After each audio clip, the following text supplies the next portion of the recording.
ओम श्री सद्गुरुवाय नमः। श्री गुरु चरणों में सत सत बार नमन। बीजक साखी। साखी का अर्थ होता है साक्षी। साक्षी साक्षी का अर्थ होता है साक्ष्य यानी गवाह। सद्गुरु कबीर विभिन्न साक्ष्यों उदाहरणों को देते हुए सरल भाषा में मानवीय मंजिल का वर्णन कर रहे हैं।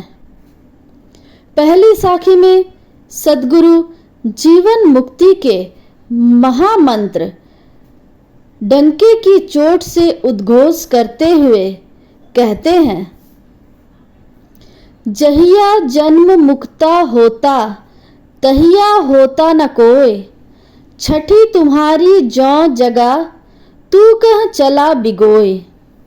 शब्दार्थ, जहिया जब, जिस समय, होता था, तहिया तब, उस समय, छठी पंचभूतों से परे छठे आत्म स्वरूप में, हाँ अहंकार शरीर मैं हूँ इसका भ्रम, बिगोय नष्ट कर। भावार्थ, जिस समय तुम वर्तमान जन्म से मुक्त थे उस समय वर्तमान शरीर, कुल कुटुंब, माता पिता, भाई बहन, जाति पाति, मित्र परिजन, देश भाषा आदि कोई नहीं थे। पंचभूतों से परे छठा आत्म तत्व उस समय भी था। पूर्व जन्मों के संस्कारों में तदात्मय होने के कारण उसी आत्म तत्व में अहंकार देहाध्यास जागा, जिससे वर्तमान जन्म हुआ। तू अपनी आत्म स्मृति को नष्ट कर कहाँ चला जा रहा है? जीव का छठवां स्वरूप। जन्म से पूर्व और मृत्यु के बाद शरीर नहीं रहता, फिर भी व्यक्ति की आत्मा रहती है। अतः व्यक्ति का मैं शरीर नहीं आत्मा है। यहाँ सद्गुरु कबीर कह रहे हैं, तू अपने मैं आत्मा को भूलकर देहाध्यास में कहाँ भटक रहा है? अपनी इस साखी के द्वारा सद्गुरु कबीर शिष्य को आत्मबोध की ओर ले चल रहे हैं। वे कहते हैं, जिस समय तुम इस वर्तमान शरीर यानी जन्म से मुक्त थे तहिया होता न कोय। उस समय वर्तमान परिवार, रिश्ते नाते, जाति कुटुंब इत्यादि कुछ भी तुम्हारे नहीं थे। वर्तमान आकृति, वर्तमान शरीर, लंबा नाटा, स्त्री पुरुष इत्यादि कुछ नहीं था तुम में। वह कौन सा स्वरूप था तुम्हारा? कहाँ थे तुम तब तुम कैसे थे? कभी इस पर विचार करो। पंचभूतों से शरीर बना है। क्षिति जल पावक गगन समीरा, पंच रचित यह अधम शरीरा। आकाश वायु अग्नि जल और पृथ्वी, इन पंचभूतों से शरीर संसार की निर्मिति हुई। इन पंचभूतों एवं पंच भौतिक शरीर से परे छठवां स्वरूप है तुम्हारा आत्म स्वरूप। मन इत्यादि सभी पंचभूतों के अंतर्गत आ जाते हैं। सरकार कहते हैं, छठी यानी पंचभूतों से परे छठे तुम्हारे आत्म स्वरूप में हाँ अहंकार जागा और इस कारण तुम संसार में आ फेंकाए। अब इस संसार में आकर तू अपने आप को भूलकर कहाँ चले जा रहे हो? छठी का अर्थ पंच कोशों से परे छठा आत्म तत्व भी संभव है। कोश का तात्पर्य आवरण, पर्दा भी होता है। आत्म तत्व पंच कोशों यानी पर्दों के पीछे छुपा है। पंचकोश इस प्रकार हैं। एक, अन्नमय कोश, यह स्थूल शरीर अन्न द्वारा निर्मित होता है। माता पिता ने अन्न खाया, उससे तैयार हुआ रजवीर्य, उससे शरीर बना, उसका पोषण पुनः अन्न से हुआ और अंत में वह अन्नमय पृथ्वी में समा गया। ऐसा जो शरीर है उसे अन्नमय शरीर या अन्नमय कोश कहते हैं। देहो अयमन्न भवनो अन्नमयस्तु कोशः चान्नेन जीवति विनश्यतीत द्विहीनः। विवेक चूड़ामणि से। अर्थात अन्न से उत्पन्न हुआ यह देह ही अन्नमय कोश है, जो अन्न से जीता है और उसके बिना नष्ट हो जाता है। आत्मा पर सबसे बाहरी आवरण इसी स्थूल शरीर का है। 2. प्राणायाम कोश। अन्नमय कोश से भीतर प्रविष्ट होने पर साधकों की मुलाकात प्राणमय कोश से होती है। प्राणमय कोश के बारे में कहा गया, कर्मेंद्रियः पंचभीरंगी चतो अयन प्राणो भवेत प्राणमयस्तु कोशः। विवेक चूड़ामणि 167। 5 कर्मेंद्रियों हाथ, पैर, वाक, गूद, उपस्थ, ये युक्त शरीर को सत्ता देने वाला पंच प्राणों का समूह अपान, समान, व्यान, उदान और प्राण ही प्राणमय कोश कहलाता है। 3. मनोमय कोश। प्राणमय कोश पार करने पर साधक मनोमय कोश में पहुंचता है। मनोमय कोश क्या है, यह निम्न श्लोक से स्पष्ट है। ज्ञानेन्द्रियाणि च मनश्च मनोमयः स्यात् कोशो ममाहमीति वस्तु विकल्प हेतुः। विवेक चूड़ामणि 168।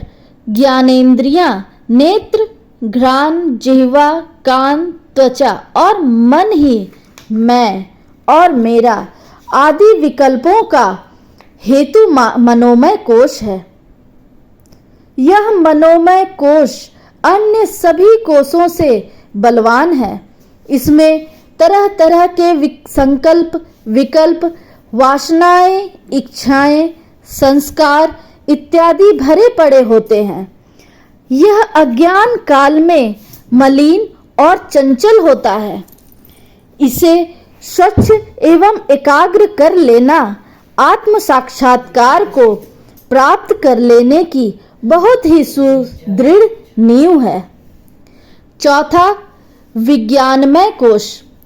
इस मनोमय कोश को जब साधक यत्न एवं साधन के द्वारा जीत लेता है, तब वह विज्ञानमय कोश में पहुंचता है।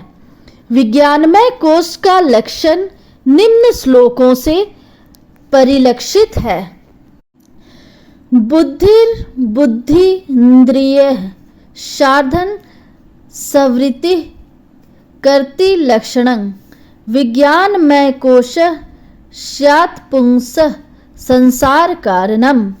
ज्ञानेन्द्रियों के साथ वृत्ति युक्त बुद्धि ही कर्तापन के स्वभाव वाला विज्ञानमय कोश है, जो पुरुष के जन्म मरण रूप संसार का कारण है। 5. आनंदमय कोश। जब साधक बलवान विज्ञानमय कोश से भी आगे बढ़ जाता है, तो वह आनंदमय कोश में पहुंच जाता है। आनंदमय कोश का विवरण इस प्रकार है। आनंद प्रतिबिंब चुंबित तनुवृत्ति स्तमोज्रीम्भृता। आनंद स्वरूप आत्मा के प्रतिबिंब से व्याप्त तथा तमोगुण से प्रकट हुई वृत्ति आनंदमय कोश है। यह कैसा पागलपन! ईश्वर को भूल जाना कोई बहुत बड़ा गुनाह नहीं है और उससे कुछ खास बिगड़ता भी नहीं है। ठीक है, लोग ईश्वर को भूल गए, कोई बात नहीं है। धर्म को भूल गए, चलेगा। अन्य अनेक बातों को भूल जाएं, वह भी सही होगा। पर अपने आप को भूल जाना, यह कैसा पागलपन है।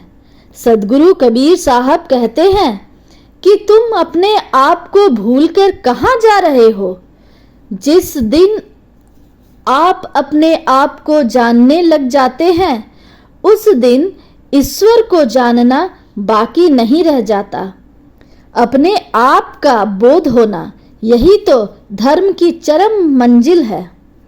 दुख की बात है कि व्यक्ति ईश्वर की भी आराधना करता है, धर्म से भी जुड़ता है, तो अपने को भूलकर, और अपने को भूलकर ईश्वर की कितनी भी आराधना उपासना की जाए या धार्मिक कर्मकांडों में डुबकी लगाई जाए, पर मोक्ष पुरुषार्थ की सिद्धि नहीं हो सकती। आत्मबोध में ही परमात्म ज्ञान समाहित है, यही परम पुरुषार्थ है। यह वर्तमान शरीर कुछ दिनों के लिए व्यक्ति को मिला है, जन्म से पूर्व शरीर नहीं था। उस समय तुम कहाँ थे। कबीर साहब की एक साखी है, गैबी आया गैब ते यहाँ लगाया ऐब, उल्टी समाना गैब में कहाँ रहेगा ऐब। अर्थात आत्मा परमात्मा से आई है और शरीर संसार में आकर राग द्वेषादि का ऐब दोष अपने में लगा ली। जब आत्मा शरीर संसार से उलट असंग हो कर परमात्मा में समा जाती है, तब ऐब दोष कहाँ रहेंगे, अर्थात नहीं रहेंगे। जब आपके पास शरीर नहीं था, उस समय भी आपका मैं था, और जब यह शरीर मृत्युपरांत नहीं रहेगा, उस समय भी आपका मैं रहेगा। जब जीव गैब यानी परम सत्ता परमात्मा से आया है और यहाँ संसार में आकर यह अपने ऐब यानी दोष कलंक को लगा लिया, आसक्ति मोह देहाध्यास काम क्रोध मत मत्सर आदि से पागलपन से भर गया।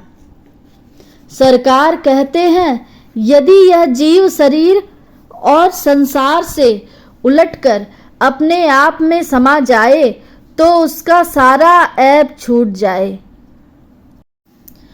सदगुरु कबीर साहब का एक पद है जिसमें शिष्य प्रश्न करता है, कहवा से आयल हंसा कहवा समाए गैल हो राम, कहवा कैल मुकाम कहवा लपटाए गैल हो राम।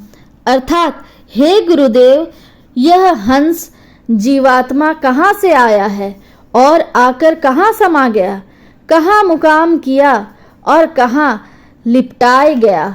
इसके उत्तर में सदगुरु कबीर साहब कहते हैं, निर्गुण से आवल हंसा सगुन समाए गैल हो राम, काया गढ़ कैलन मुकाम माया में लपटाए गैल हो राम। अर्थात जीव निर्गुण परमात्मा से आया है और सगुण माया में समा गया, काया गढ़ में मुकाम किया और माया में लपटा गया। हम लोगों का मूल घर, मूल देश, मूल धाम आत्मदेश या परमात्म देश है। सदगुरु कबीर कहते हैं, तुम सभी की परम सत्ता में उपस्थिति थी, परमात्मा में तुम कलोल क्रीड़ा कर रहे थे, वहां पर तुम्हें अहन जागा, मैं हूँ। परमात्मा के जिस अंश में अहन जागा वह संसार में धक्का दे दिया गया। शर्त यह रखा गया कि जब अहन से मुक्त हो जाओगे तो पुनः स्वाधाम में स्वीकार कर लिए जाओगे। कबीर साहब कहते हैं, तुम अपने उस मैं को कैसे भूल गए, अपने मैं को याद करो। सदगुरु कबीर साहब रामायणी 37 में कहते हैं, छठे माँ सब गैल विगोई, अर्थात 5 तत्व से परे छठे आत्म तत्व में स्थित हो जाने पर आवागमन, जन्म, मृत्यु, दुख, दुर्दशा निवृत्त हो जाते हैं। सदगुरु कबीर साहब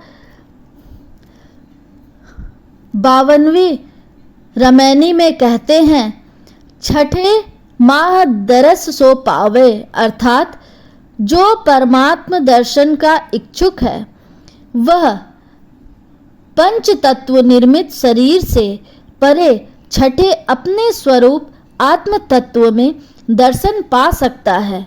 शिष्य इस बात को सुनकर मौन है, चुप है। मैं को स्मरण रखना बहुत कठिन है। पूजा कर लेना, तप कर लेना या यम नियम व्रतादि कर लेना सरल है, पर मैं को स्मरण रखना तो बहुत कठिन है। शुभम भवतु, मंगलम भवतु।